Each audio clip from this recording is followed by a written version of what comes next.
आज मोदी सरकार की अग्नि परीक्षा है। सरकार पर करोड़ों लोगों की उम्मीदों का दबाव है। आज मोदी सरकार का अंतरिम बजट पेश होगा। चुनावी साल की वजह से सरकार बजट में सौगातों का पिटारा खोल सकती है। आज वित्त मंत्री पीयूष गोयल मोदी सरकार का अंतरिम बजट पेश करेंगे। अरुण जेटली की गैर मौजूदगी में वित्त मंत्री पीयूष गोयल पहली बार सरकार का पिटारा खोलेंगे। वित्त मंत्री 11 बजे लोकसभा में बजट पेश करेंगे। बजट की तैयारियां पूरी हो चुकी हैं। किसान से लेकर कारपोरेट तक, मिडिल क्लास से लेकर यंग इंडिया तक सब बजट पर टकटकी लगाए बैठे हैं। सरकार की कोशिश सबको खुश करने की होगी ताकि लोकसभा चुनाव में जनता का आशीर्वाद मिल सके। प्रधानमंत्री मोदी ने बजट सत्र में विपक्ष से सहयोग की अपील की है। हर नागरिक सदन की गतिविधि को बहुत बारीकी से देखता है।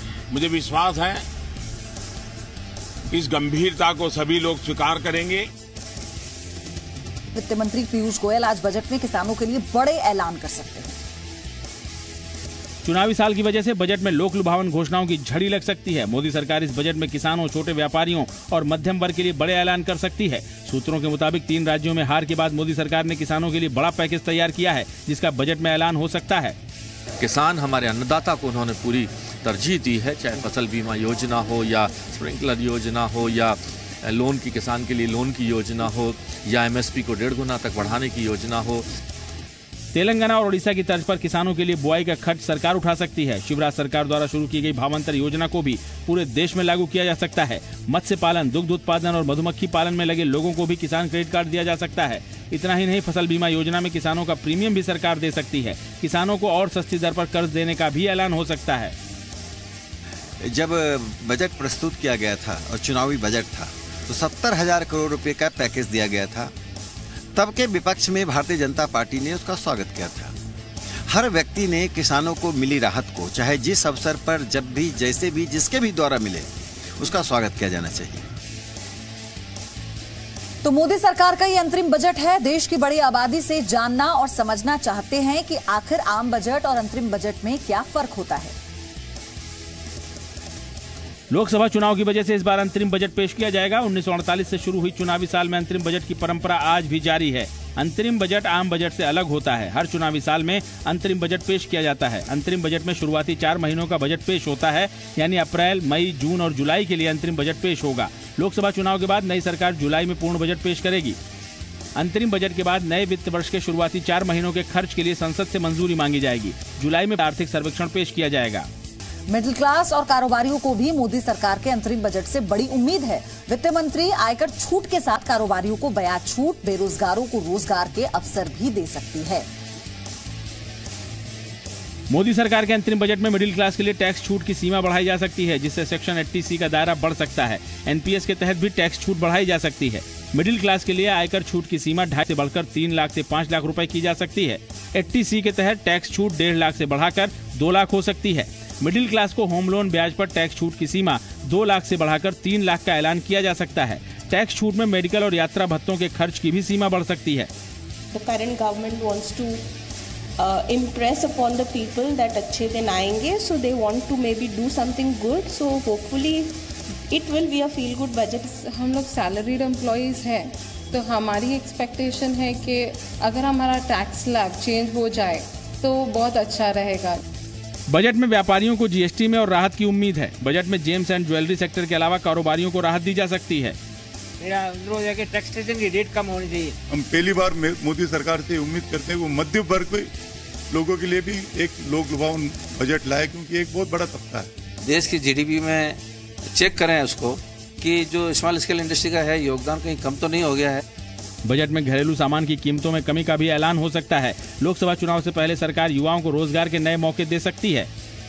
जो बजट हो, खाने पीने का सामान हो, सारा आम बंदे की पहुंच में हो। कि पहले के कंपैरिजन में और कॉस्मेटिक्स नीचे आए उनके रेट। अपना बिजनेस शुरू करना है तो इसके लिए रिबेट मिलनी चाहिए, तभी तो हम कुछ कर पाएंगे आगे, नहीं तो पीछे चले जाएंगे हम।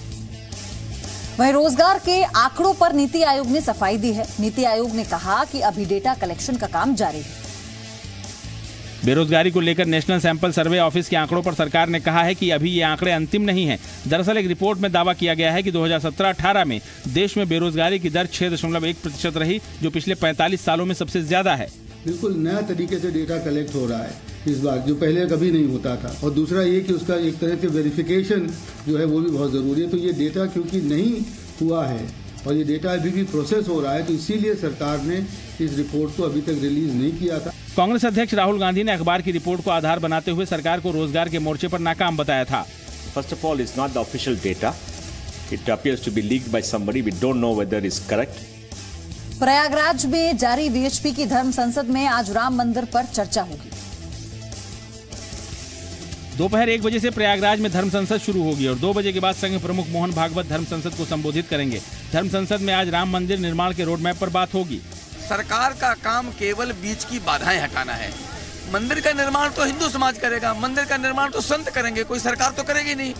अखाड़ा परिषद ने बीएचपी की धर्म सभा का बहिष्कार किया है। अखाड़ा परिषद का आरोप है कि बीएचपी और बीजेपी ने इस मुद्दे का राजनीतिकरण कर दिया है। राम मंदिर पर संतों के बंटवारे को देखते हुए कल संघ प्रमुख भागवत ने सभी से एकजुट रहने की अपील की।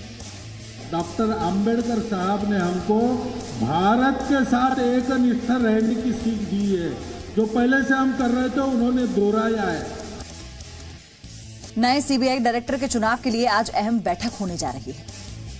सीबीआई चीफ के चयन के लिए पीएम मोदी की अध्यक्षता में सिलेक्ट कमेटी की बैठक होगी। बैठक में कांग्रेस नेता मल्लिकार्जुन खड़गे और chief justice of India Ranjan Gogoi भी मौजूद रहेंगे। शाम 6:30 बजे ये बैठक पीएम आवास पर होगी। इससे पहले 24 जनवरी को हुई बैठक में सीबीआई डायरेक्टर के नाम पर कोई फैसला नहीं हो सका था। सीबीआई के पूर्व निदेशक आलोक वर्मा के खिलाफ विभागीय जांच और कार्रवाई हो सकती है।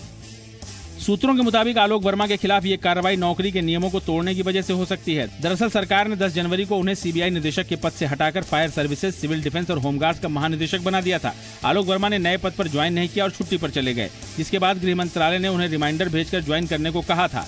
ये कहा गया था कि अगर वो रिटायरमेंट से पहले ज्वाइन नहीं करते हैं तो उन पर विभागीय कार्रवाई की जाएगी। आलोक वर्मा 31 जनवरी यानी गुरुवार को रिटायर हो चुके हैं। चुनाव से पहले फूट की आहट ने एनडीए की चिंता बढ़ा दी है। अकाली दल बीजेपी से नाराज है। कल एनडीए की बैठक में अकाली दल का कोई सदस्य शामिल नहीं हुआ। अकाली दल का आरोप है कि बीजेपी सिखों के धार्मिक मामलों में हस्तक्षेप कर रही है। आरोपों के मुताबिक बीजेपी नांदेड़ के श्री हुजूर साहिब तख्त पर कब्जे की कोशिश कर रही है। सरकारी प्रधान भेजना, सरकार द्वारा अपना सरकारी प्रधान भेजना, इसको लेके श्रोमणी अकाली दल को सख्त आपत्ति है, जिसके चलते आज श्रोमणी अकाली दल ने इस मीटिंग को स्किप किया है।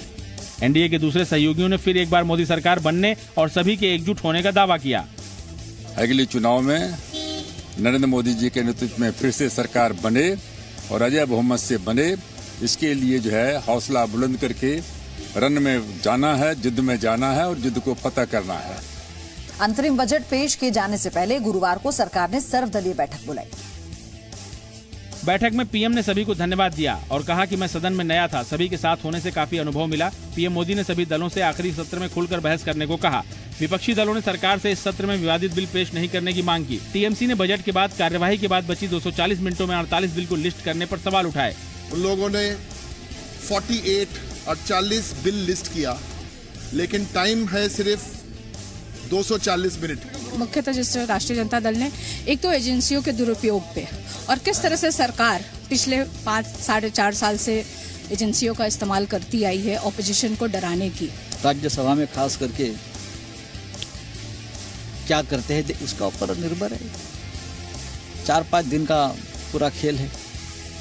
एक बीजेपी सांसद ने लोकसभा चुनाव के नतीजों को लेकर दावा किया है और वो सच हुआ तो लोकसभा में विपक्ष को दूरबीन लेकर ढूंढना होगा। बीजेपी सांसद अनुराग ठाकुर ने अपनी कार पर अब की बार 400 पार के स्लोगन वाला स्टिकर लगाया है। ये बीजेपी का आधिकारिक नारा नहीं है, लेकिन अनुराग ठाकुर का कहना है कि सरकार ने जिस तरह से काम किया है उसके दम पर यह लक्ष्य दूर की बात नहीं है। जो निर्णायक सरकार इस बार रही, 30 वर्षों के बाद पूर्ण बहुमत की सरकार नरेंद्र मोदी जी के नेतृत्व में रही। एक बार फिर एनडीए मोदी जी के नेतृत्व में सरकार बनाएगा, अब की बार 400 पार। कांग्रेस सांसद शशि थरूर एक बार फिर ट्वीट को लेकर विवादों में।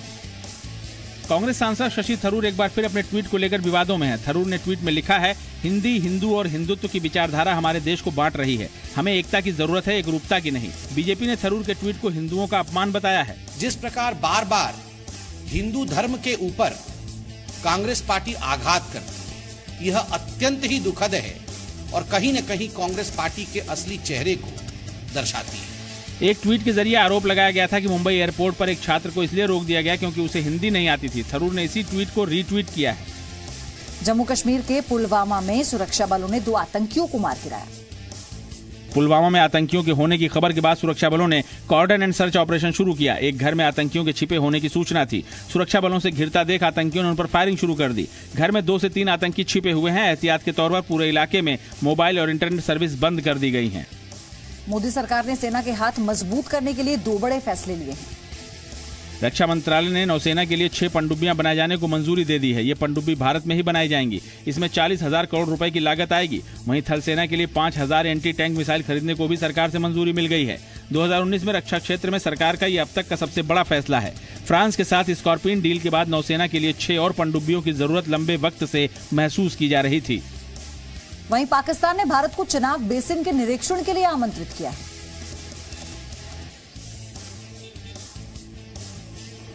गुरुवार को भारत आए पाकिस्तानी डेलीगेशन का 4 दिवसीय दौरा खत्म हुआ। ये डेलीगेशन भारत की तरफ चिनाब बेसिन का निरीक्षण करने आया था। सिंधु जल समझौते के मुताबिक दोनों देशों को हर 5 साल में चिनाब बेसिन का निरीक्षण करना जरूरी है। भारतीय आयुक्त और उनके 2 सहयोगियों को पाकिस्तान का दौरा करना है। हालांकि अभी इसकी तारीख तय नहीं है। जम्मू कश्मीर के राज्यपाल सत्यपाल मलिक ने महबूबा मुफ्ती और उमर अब्दुल्ला पर निशाना साधा। राज्यपाल ने कहा, कश्मीर को मजबूत करने की बजाय दोनों दल राजनीति करने में लगे। जम्मू कश्मीर के राज्यपाल सत्यपाल मलिक ने पीडीपी और नेशनल कॉन्फ्रेंस पर लोकतांत्रिक प्रक्रिया में सहयोग नहीं करने का आरोप लगाया है। अखनूर में एक कार्यक्रम के दौरान सत्यपाल मलिक ने कहा कि महबूबा मुफ्ती और उमर अब्दुल्ला राज्य को मजबूत करने की बजाय खुद को मजबूत करने में जुटे हैं। मैं इनके प्रोटोकॉल तोड़ के दोनों के घर पे गया और दोनों से मैंने कहा कि इस चुनाव में हिस्सा लो, ये हमारे लिए नहीं है, ये आपके लिए है, लेकिन ये तो अपना एम्पावरमेंट चाहते हैं, लोगों का नहीं चाहते। उमर अब्दुल्ला ने इसके जवाब में ट्वीट किया कि राज्यपाल के पद पर बैठे व्यक्ति को ऐसा बयान देना शोभा नहीं देता। कश्मीर में शहीद होने वाले जवान औरंगजेब के पिता बीजेपी का दामन थामेंगे। औरंगजेब के पिता पीएम मोदी की मौजूदगी में बीजेपी में शामिल होंगे। जम्मू कश्मीर में शहीद हुए सेना के राइफलमैन औरंगजेब के पिता बीजेपी में शामिल होंगे। राइफलमैन औरंगजेब को अगवा करके 14 जून 2018 को आतंकवादियों ने उनकी हत्या कर दी थी। उन्हें मरणोपरांत शौर्य चक्र दिया गया था। अब उनके पिता मोहम्मद हनीफ 3 फरवरी को पीएम मोदी की जम्मू रैली में बीजेपी की सदस्यता लेंगे। ये कितनी अच्छी गवर्नमेंट है, मुझे अच्छी लगी। जो काम नरेंद्र मोदी जी ने कहा वो किए और जो नहीं कहा वो भी किए। शहीद औरंगजेब के पिता भी पूर्व सैनिक हैं। अखिलेश यादव के बाद अब मायावती के खिलाफ ईडी का एक्शन शुरू हो गया है। ईडी ने स्मारक घोटाले को लेकर लखनऊ में ठेकेदारों और इंजीनियर्स के 7 ठिकानों पर छापेमारी की है। उत्तर प्रदेश के चर्चित स्मारक घोटाले में प्रवर्तन निदेशालय की टीम ने छापेमारी की है। ईडी ने लखनऊ और एनसीआर में 7 जगहों पर छापे मारे।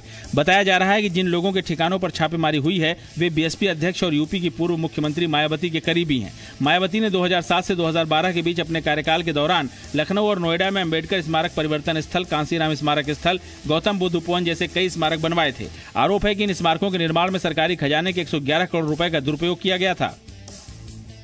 लोकायुक्त ने तो उनके 2 मंत्रियों पर केस भी कर दिया था इसी विषय में। सीएजी ने रिपोर्ट दिया है और आज अगर कानून अपना काम कर रही है तो इसमें मुझे लगता है कानून का साथ देना चाहिए, क्योंकि संविधान सर्वोपरि है।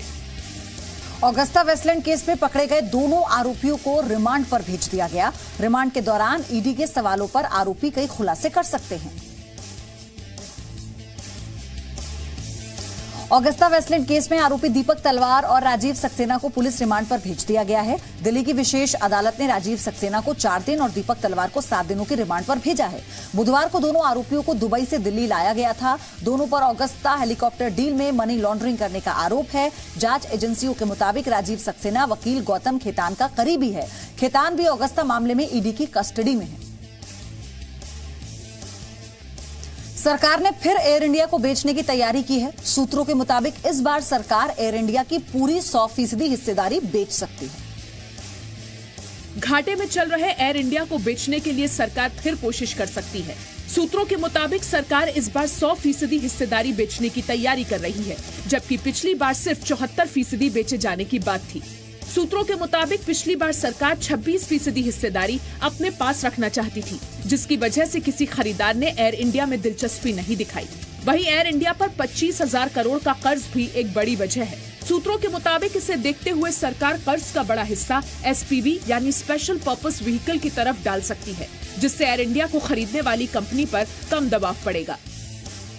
और आज से सीबीएसई की टेली काउंसलिंग शुरू होने जा रही है। परीक्षा का तनाव कम करने के लिए सीबीएसई छात्रों को काउंसलिंग की सुविधा दे रही है। आज से सीबीएसई के 10वीं और 12वीं क्लास के बच्चों के लिए साइकोलॉजिकल काउंसलिंग की शुरुआत होगी। परीक्षा से पहले बच्चों का तनाव दूर करने के लिए ये काउंसलिंग 13 अप्रैल तक चलेगी। सीबीएसई ने इसके लिए टोल फ्री नंबर जारी किया है, जिस पर सुबह 8 बजे से रात 10 बजे तक एक्सपर्ट्स छात्रों को राय देंगे। टोल फ्री नंबर पर कॉलिंग के अलावा कई और सुविधाएं भी दी गई हैं। सीबीएसई ने कहा, परीक्षा संबंधित समस्याओं को दूर करने के लिए छात्र टोल फ्री नंबर पर बात कर सकते हैं। सीबीएसई ने काउंसलिंग के लिए 91 प्रिंसिपल्स की टीम बनाई है, जो छात्रों के सवालों का जवाब देंगे। सीबीएसई की 10वीं और 12वीं की परीक्षाएं 5 मार्च से शुरू होंगी। 10वीं की परीक्षा 4 अप्रैल जबकि 12वीं की परीक्षा 12 अप्रैल तक चलेगी।